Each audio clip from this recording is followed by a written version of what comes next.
I think we grossly miscalculated. Putin had made several speeches over the last 20 years, repeatedly saying, please do not advance the border to Russia. Do not try to transform Ukraine into a hostile actor, an actor with hostile intentions towards Russia. What happens in Ukraine is of existential strategic interest to us, just as theoretically what happens in Mexico is of existential strategic interest to us, although this administration has decided to ignore it. That's going to come back to haunt us, and if you're looking for future conflict, that's where to look for it, not in Europe and not in Asia.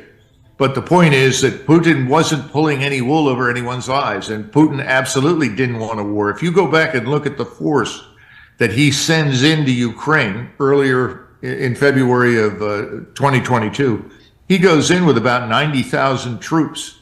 He limits his advances to the periphery because he expected that we would negotiate, that he would demonstrate that this was serious and that Russia wanted its population in eastern Ukraine, which is really Russian, to have equal rights before the law. He wanted to end the oppression of the Russians that lived there. And he wasn't going to surrender Crimea. The reason he went into Crimea is he was afraid it was going to be turned into a U.S. naval base by the Ukrainians at the earliest opportunity. He wasn't going to allow that to happen. Now, he went along and thought that he might get a negotiated settlement, and he finally figured out after several months, nobody's going to talk to me, especially after Biden said, our goal is regime change. Our goal is to get rid of Putin. And our goal is ultimately to divide Russia into constituent parts, and then exploit it. All of his supporters, his staffers, everyone in the globalist camp knows this is the truth. The so-called oligarchs, Kolomoisky, Soros, and others are all part of this. None of this is news. Finally, he said, enough's enough. He stopped. They set up a strategic defense. They ran an economy of force mission, and now they have a force in place that can go as far as it needs to go, which includes to the Polish border. They have a plan for a 31-month war against us if we insist on fighting it. And we are in no shape to fight a war. We can't even recruit for the United States Army or the Marines. The Marines are running around trying to recruit illegals and are being encouraged to do so by the administration. Is that what you want in the ground force to fight for this country? Forget it. It's not going to work.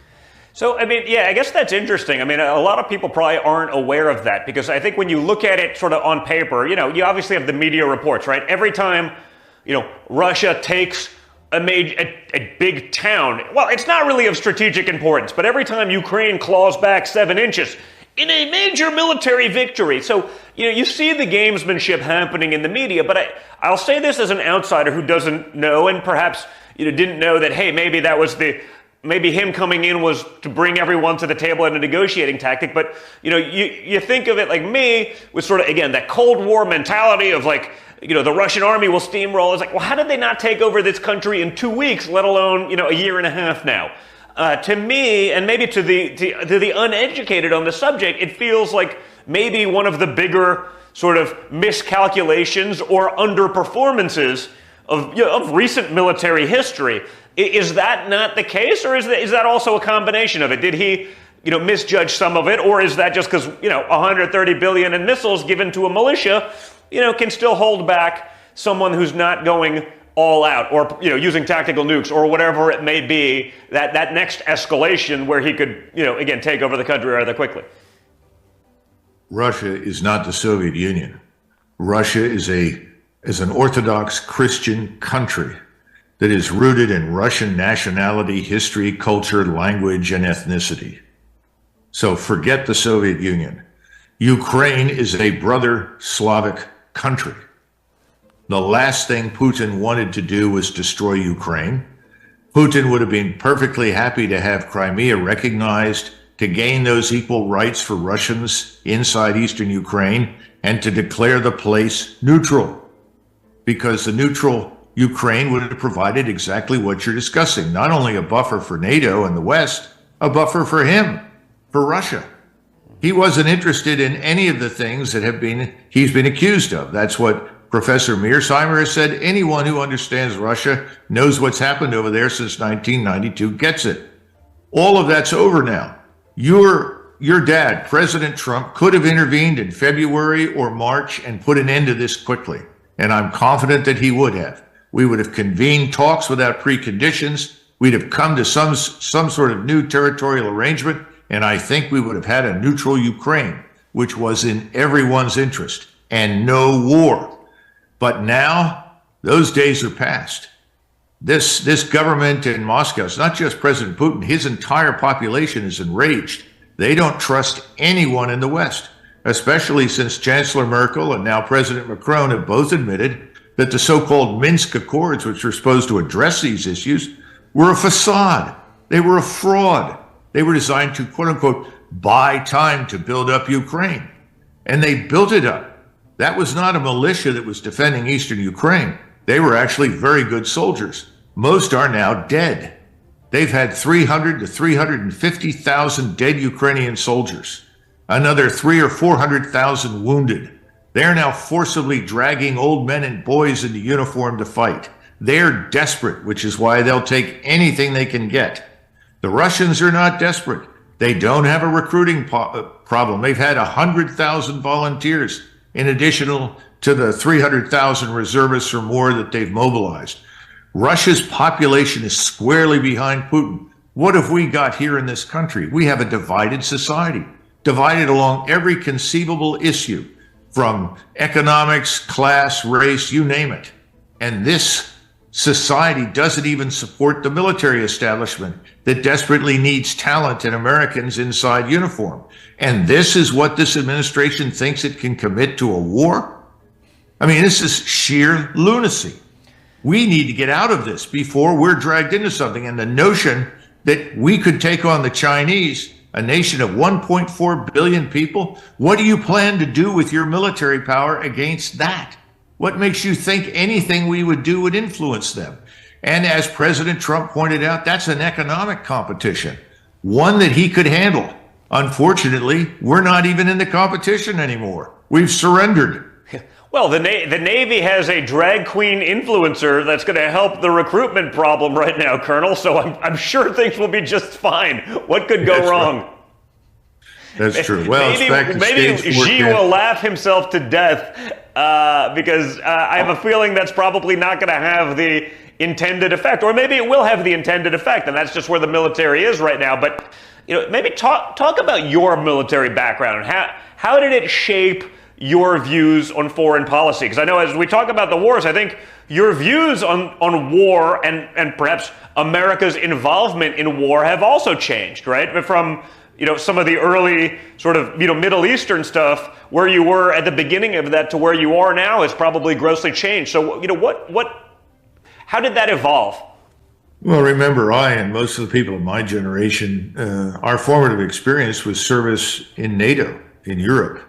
And when NATO went away, most of us stood around in 1992, 93, 94 and said, well, NATO has to go in one of two directions. Either it becomes Europeanized, in other words, the Europeans take responsibility for themselves, we can still be a partner, or we just leave because there's no mission for us in Europe anymore. By the way, I had plenty of experience with Russian organizations and units after the fall of the wall, and I can tell you they were absolutely not our enemies. In fact, they did great work for us, particularly before we went into Afghanistan. But if I go back to the 1970s and I look at the ruins in which the military was found at that point, and then look through the 1980s where we rebuilt and we improved our position dramatically, it took very little time after 1991 for that military to be dismantled and ultimately to be ruined. And we got more and more generals and more headquarters and fewer soldiers.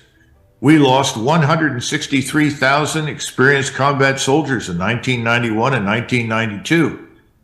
And we kept every general officer we had on active duty and added some. This is the problem. This rot has been underway for a long time. And we've lost the discipline, the cohesion, the esprit de corps. I would say Special Operations Forces was an area where there was a holdout. And of course, the administration hates Special Operations because they claim it's another hotbed of white supremacy. So they're now talking about trying to do Well, listen, away with as much of it as they everything is can. white supremacy or climate change, just so we're clear. I mean, at least in the minds of the left, any problem can either stem from white supremacy or climate change or both. So, yes. So my argument is in 1991, we were a very healthy organization, but we were also disappointed, many of us, because we thought that we had gone over there to fight a war and win it. We discovered after a very short period of time, hostilities were ended. And then the big lie was perpetrated that, well, we really didn't set out to remove Saddam Hussein. That's not really why we went. We just wanted them out of Kuwait, which is not true, because we then began trying at every opportunity to kill Saddam Hussein wherever he went. We bombed the place into the Stone Age. So the bottom line is we stood around and said, well, wait a minute, we could go to Baghdad with 5,000 men and pick up Saddam Hussein and that bunch and put another group of Iraqi generals in charge and let the UN handle it. The last thing we needed to do was occupy anything. And of course, when we went back in 2003, originally, that was the plan. We were not going to occupy. But again, the same people that pushed nation building in Somalia, nation building in the Balkans, suddenly we were going to build a nation in Iraq. And the insanity took off from there. If we had picked up Saddam Hussein and simply said, thanks very much, we're out of here, you and I and a lot of other people wouldn't even talk about the place today. But we stayed and tried to govern it with our military. What a catastrophe. The last thing you want to do is occupy anything. Now we're trying to fight a proxy war for all the wrong reasons, and we're killing the Ukrainian nation. They're down to perhaps 14 to 18 million now from an original population back in January of 2022 of about 34 million. Everyone's left that could go. They've either gone east, almost 2 million into Russia, or 10 million west into Europe. And when you talk to them on the way out, as most of the news media have, they say, will you go back? Never. Yeah. Ukraine is the historic breadbasket of Europe. It is enormously productive. It could be the gleaming jewel economically if we had neutralized it. It could be as wealthy and prosperous today as Austria is. And that was the model. That's what we should have done. Instead, we got this terrible war. And today, Russia is not weak. Russia's military is now larger and stronger than anything that we've seen since the 1980s. Its economy is booming. And as I said earlier, 81 nations are headed to St. Petersburg in June for a major conference, the purpose of which is to bring them into this larger plan to back currency with gold. And the gold in China, the gold in Russia, the gold in India is just the tip of the proverbial iceberg. It's just the beginning. The question is, what do we do? And these people in Washington have no answers. No. And that's why prices rise, services fall apart, the armed forces are in ruins, our borders are open, and there is no rule of law. We are being destroyed by this regime in Washington. Well, actually, when you're walking around on the ground with a weapon, everything can kill you. You have no protection at all. So you're better off in an armored fighting vehicle in 90% of the cases. The problem is that if you go out there without effective air and missile defense, you're done. Yeah. You've got to be able to counter the enemy's air and missiles. We have lots of systems, but our army has neglected this for decades. Simply because since World War II and even during the Second World War, we didn't need much air defense. Remember that when we fought the Germans in Western Europe, their air force was largely stripped away or defending cities against bombing attacks. So we were usually dealing with, 1 or 2 airplanes, and we had 5,000 over us protecting us. Well, that's all changed now. But there are lots of systems that can annihilate these small drones. You can shoot down cruise missiles. What you cannot shoot down are hypersonic missiles.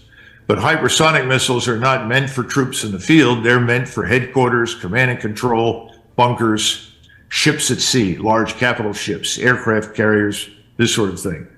But we have to rethink how we organize.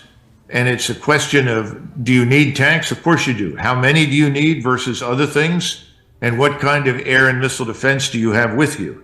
The Ukrainians are in a lot of trouble right now because the Russians have spent months annihilating all of the air defenses that they have. Because the Russians learned from the Second World War, once the air defense is gone, you can operate as you wish and annihilate everything. And that's where the Russians are headed now. Ukrainians have almost no air defense left. And we, by the way, have almost nothing we can afford to ship them unless we're willing to operate without any air defense ourselves. We don't have the war stocks anymore. We've given it all up. All the artillery ammunition, missiles, and so forth. It'll take years to replenish the arsenals in the United States and elsewhere across Europe. Again, another reason why it makes a lot of sense not to go to war. We just don't have the ammunition, the missiles, the rockets. We don't even have the right structure and organization for it. So back to your first point, you got to get rid of those 44 4-stars. Then you need a new structure where you take it down to about 10 4-stars and you simplify your structure. We've got too many headquarters with too many focuses and too many interests. And in the meantime, you take 30 or 40,000 U.S. combat troops and you put them on the Mexican border immediately and stop it. Well, remember that all of your intercontinental ballistic missiles that fly at a rate of 30, 40,000 feet per second, they are all hypersonic. So we have hypersonic missiles. They're intercontinental ballistic missiles. The hypersonic missiles we're focused on at the moment are designed for shorter ranges on a regional basis to be largely conventional. Can they be nuclear? Of course. But the nuclear option is not the first option for the Russians and the Chinese. Both have made that very clear. China embraced a no first use doctrine decades ago. Now, as far as their arsenal is concerned, you're right. Over the last 10 years, it's been rather modest. They've only maintained what they thought they needed, which was, by our standards, maybe a few hundred warheads to protect themselves against a nuclear attack. They're now doubling that overnight. They're building far more missiles. But the Chinese have been far more afraid of us and afraid of our attacks than anything else. And there's no interest in China in conquering Taiwan. The timeline for reunification, according to Xi, who is the current emperor of China, we need to stop thinking about communism and now start thinking about the Chinese as an imperial state as it once was for thousands of years, because that's what it is. Xi has said 2044, 2045, 2046 was the target date. And the thing that we don't understand in this country is that Taiwan and China are very similar in the sense that both peoples in both places want the same thing. They all want to live in a society that looks a lot like Singapore. None of them are interested in liberal democracy. They're all interested in prosperity, making money, having the freedom to make money, having the freedom on a personal level to live as they have lived for hundreds and thousands of years. They're not interested in a society like ours. In fact, the Chinese look at our society and can't even begin to imagine how we live in it. Because if you think the kind of criminality we tolerate would be tolerated in those countries, you're very much mistaken. Give you a quick example. The Chinese military is really largely defensive in its orientation. There are no Chinese armies massing to prepare to march into Southeast Asia. In fact, they met with the Vietnamese, and the Vietnamese and the Chinese have reassured each other there will be no war between them. And we have been trying to goad the Vietnamese into a relationship with us, thinking that somehow or another we can leverage them against the Chinese. You have a similar phenomenon on the Korean Peninsula. South Koreans aren't interested in going to war with China. China is their biggest trading partner. And then there's Japan, very similar. The Japanese now have with China something they have not had ever in their history. They have what we would call a free trade arrangement. They have access to Chinese markets. One of the reasons the Japanese and the Chinese fought with each other is that the Chinese emperors always insisted that you pay tribute to China. It was kind of a tax that allowed you access to the market, but you had to pay tribute. Japanese don't pay tribute to anybody. And so the Japanese went to war. Well, that's over. The Japanese have factories in China. The Japanese can send their agricultural products to China. They may have disputes, but no one is going to go to war with them. No one in Asia is talking about a war except us.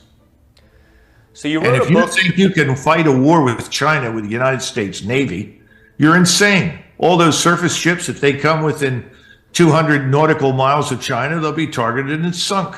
There's no future for that. And we don't need to do it. Everything has changed. Submarines, unmanned submersibles, space-based intelligence, reconnaissance, surveillance platforms. Those are the things that dominate warfare. Large surface fleets are a thing of the past, which I think is part of the reason the Navy is so anxious to paint China as this great enemy on the scale of Imperial Japan. But we're not going to fight that way in the future. And China is not interested in a war with us. So now, you wrote does a that book mean a few Chinese years ago. are friends of ours? Of course not. I mean, we're the ones with the open borders. Why is the fentanyl coming into the United States? Because our borders are open. Why are the Chinese stealing from us our IP? Because we let them in. I go to business in Northeast Asia. The Koreans and Japanese look at me and say, what are you, stupid? You see any Chinese in our universities, our laboratories? This is nothing new. The Chinese have been stealing everything for centuries. That's why they end up being thrown out of everybody's country across Asia every so many years. I mean, the point is, protect the United States. That's number one. And much of the difficulty we have with China will go away.